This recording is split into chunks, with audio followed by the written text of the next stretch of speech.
அஸ்ஸலாமு அலைக்கும் வரஹமத்துல்லாஹி வபரகாத்து. அன்பிற்கினிய சகோதர சகோதரிகளை, இது கற்போம் கற்பிப்போம் பாகம் 52. ஃபிர்அவுனும் அவனுடைய படையும். ஒரு முனையில் செங்கடல், மறுமுனையில் ஃபிர்அவுனும் அவனுடைய மூர்க்கத்தனமான படையும். அவர்களுடைய விதியை குறித்தான பயம் அவர்களுடைய மனதில் ஆழமாக தோன்றிய தருணமும், அவர்களுடைய ஈமான் சோதனைக்கு உள்ளாக்கப்பட்ட தருணமும் அது. இந்த இரண்டு கூட்டத்தினரும் ஒருவரை ஒருவர் கண்டபோது நிச்சயமாக நாம் பிடிபட்டோம் என்று மூசாவின் தோழர்கள் கூறினார்கள்.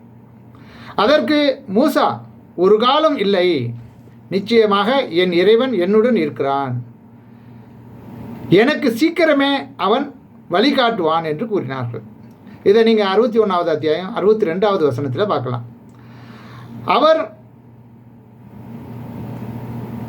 தனது கைத்தடியை கொண்டு கடலில் அடித்தார்.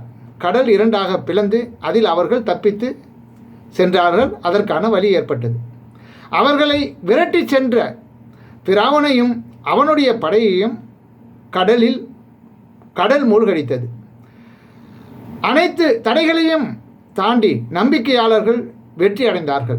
மற்ற அனைத்து ஒளிகளும் அணைந்துவிட்ட பிறகு ஈமானிய ஒளி மட்டுமே அவர்களுக்கு துணையாக இருந்தது.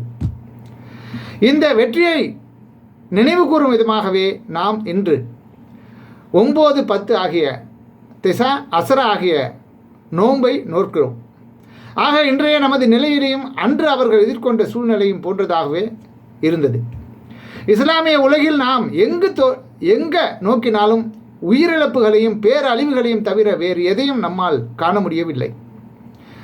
இதை கண்டு நாம் நம்பிக்கை இழந்து விடலாமா, அல்லது அல்லாவின் வெற்றி மிக மிக சமீபத்தில் இருக்கிறது என்று நமது ஈமானை பலப்படுத்தி கொள்ள வேண்டுமா? இருள் சூழ்ந்த நிர்கதியான நிலையில் எவர் ஈமான் கொண்டிருக்கிறாரோ அவர்களுக்கு அல்லாஹ் தனது வெற்றியை வழங்குவான்.